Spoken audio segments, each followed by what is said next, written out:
मित्र हो, सर्वात प्रथम राष्ट्रमाता राजमाता अहिल्यादेवी होळकर यांच्या जयंतीनिमित्त सर्वांना खूप खूप शुभेच्छा. तशी राजमाता अहिल्यादेवी होळकरांची जयंती ही 31 मे 2025 रोजी येते आहे. परंतु या वर्षी म्हणजे हे वर्ष आता 300 वर्ष पूर्ण होत आहेत आणि मग त्रिशतकीय जो महोत्सव जो राजमाता अहिल्यादेवी होळकरांच्या कार्याला साजेसा असा महोत्सव व्हावा आणि तो होईलच. त्यांच्या विचारांचा जागर हा होणारच आहे, तो होतच आलेला आहे. आणि यातही एक कौतुकास्पद गोष्ट म्हणजे राज्य मंत्रिमंडळाची बैठक राजमाता अहिल्यादेवी होळकर यांच्या जन्मगावी म्हणजे चौंडी या ठिकाणी होते आहे. आणि महाराष्ट्र सरकारची ग्रामीण भागामध्ये होणारी ही पहिलीच मंत्रिमंडळाची बैठक आहे असं सांगितलं जात आहे. हे अतिशय स्तुती करण्यासारखा हा प्रसंग आहे. खरंच अतिशय चांगलं कार्य आहे. परंतु 300 वर्ष झाली, आज आपण राष्ट्रमाता अहिल्यादेवी होळकरांचा गौरव करत आहोत. आजही तोच उत्साह आहे, तेच चैतन्य आहे, त्यात कुठेही कमी झालं नाही. यावरनं आपण त्या राजमाता अहिल्यादेवी होळकरांचं कार्य किती उच्च दर्जाचं, किती श्रेष्ठ कार्य होतं त्यांचं, याचा वेगळा पुरावा देण्याची कोणाला काही गरज नाही. पण या 300 वर्षामध्ये भटक्या विमुक्त असलेल्या अहिल्यादेवी होळकरांच्या वारसांच्या पदरामध्ये तसा वैचारिक वारस महाराष्ट्र नव्हे देश आहे. पण जो धनगर समाज जो त्यांचा वारसदार म्हणून सांगितला जातो या महाराष्ट्रातला, त्यांच्या पदरामध्ये 300 वर्षानंतर नेमकं काय पडलेलं आहे, हेही प्रश्न विचारात घ्यावेच लागणार आहेत ना.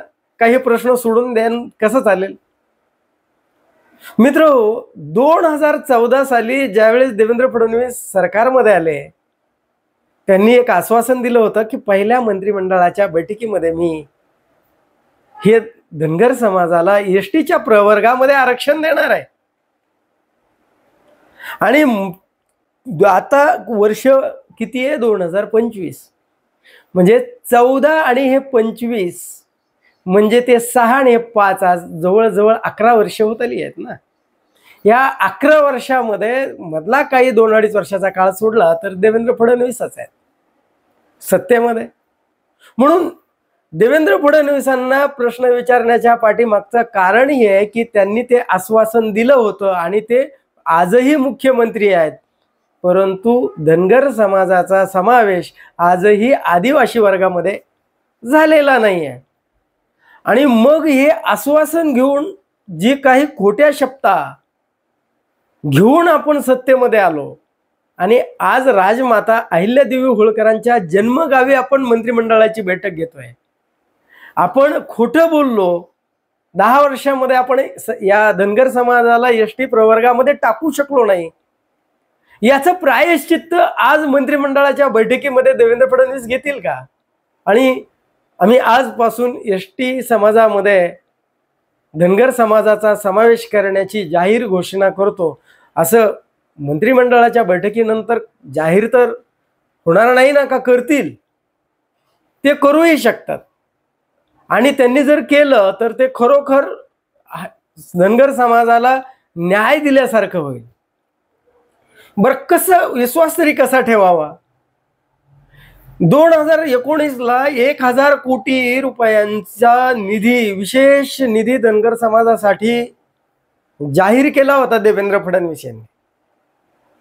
आणि मग तो निधी मिळाला का असा ज्यावेळी त्यावेळेचे तत्कालीन सामाजिक न्याय मंत्री धनंजय मुंडे यांना विचारण्यात आला होता, त्यावेळेस त्यांनी सार्वजनिकरित्या आणि विधिमंडळामध्ये सुद्धा की हा निधी केवळ धनगर समाजासाठी घोषित निधी हा केवळ कागदावर आहे, हा वितरितच झालेला नाही, त्यामुळे याविषयी काही बोलण्याचीच गरज नाही. म्हणजे धनगर समाजाला एसटी मध्ये आरक्षण देऊ तेही नाही, धनगर समाजासाठी 1,000 कोटीची तरतूद केलेली आहे, तोही निधी मिळालेला नाही. परंतु त्याच वेळी सारथीला 1,350 कोटीचा निधी वितरित होतो. परंतु मग धनगर समाजाच्या पडळकर असतील, गोपीचंद पडळकर यांना आमदार केलं की धनगर समाजाचा प्रश्न सुटत नसतो. राम शिंदे यांना सभापती केलं म्हणून धनगर समाजाच्या जीवनाची दशा आणि दिशा बदलणार आहे असं समजण्याचं काही कारण नाही. आणि अहिल्यादेवी होळकरांची 300वी जयंती सरकार फार मोठा साजरा करणार आहे.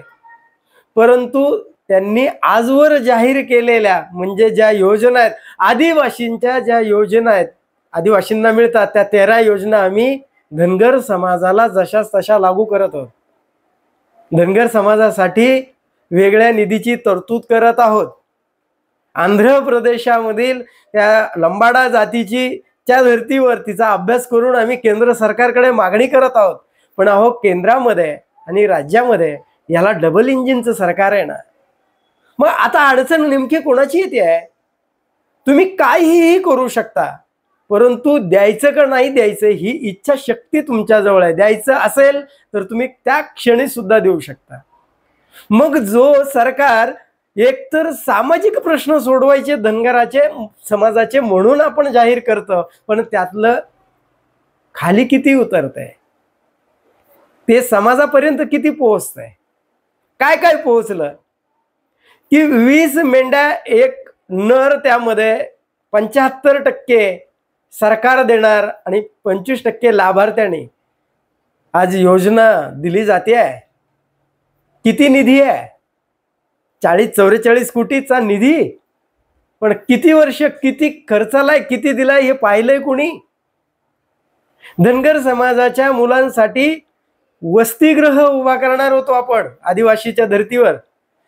किती जिल्ह्यामध्ये, किती तालुक्यामध्ये आज तुम्हाला वसतिगृह दिसत आहेत. आम्ही इंग्रजी माध्यमाच्या शाळांमध्ये धनगर समाजाच्या विद्यार्थ्यांना निवासी प्रवेश देणार होतो. आज संख्या जाहीर होईल का?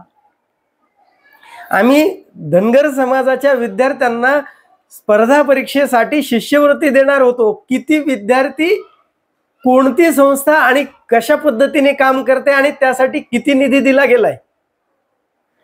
म्हणजे एकंदरीतरित्या अर्ध बंदिस्त मेंढी पालन जे आहे त्याच्यासाठी जागा घेण्यासाठी निधी देणार होतो. आम्ही काय काय देणार होतो आणि आम्ही त्यांना काय दिलंय.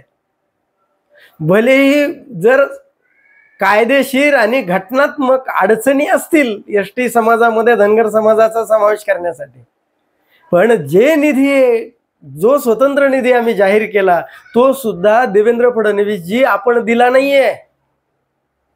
तरीही राम शिंदे तुम्हाला कर्तृत्ववान म्हणतात, गोपीचंद पडळकर तुम्हाला डोक्यावर घेऊन नाचतात.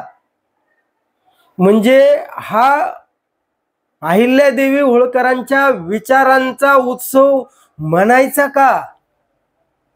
म्हणजे आता तरी तुम्ही जिथे मंत्रिमंडळाची बैठक घेताय त्या मंत्रिमंडळाच्या बैठकीत आपण 2014 पासून आता 2025 पर्यंत धनगर समाजासाठी किती निधी दिला, किती शैक्षणिक सुविधा पुरवल्या, सामाजिक उत्थानासाठी कोणते कार्यक्रम घेतले आणि तो स्वतंत्र निधी आतापर्यंत त्या समाजापर्यंत किती दिला याचा म्हणजे श्वेतपत्रिका, याचा ताळेबंद या मंत्रिमंडळाच्या बैठकीमध्ये ही सरकारची जी मंत्रिमंडळाची बैठक होते त्यामध्ये पुढे येईल का?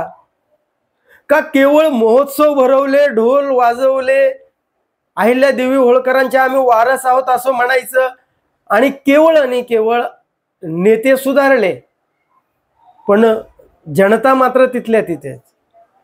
आजवर सर्वात जास्त मराठा समाजाचे मुख्यमंत्री, समाज त्याच गतीमध्ये, तीच दुर्गती.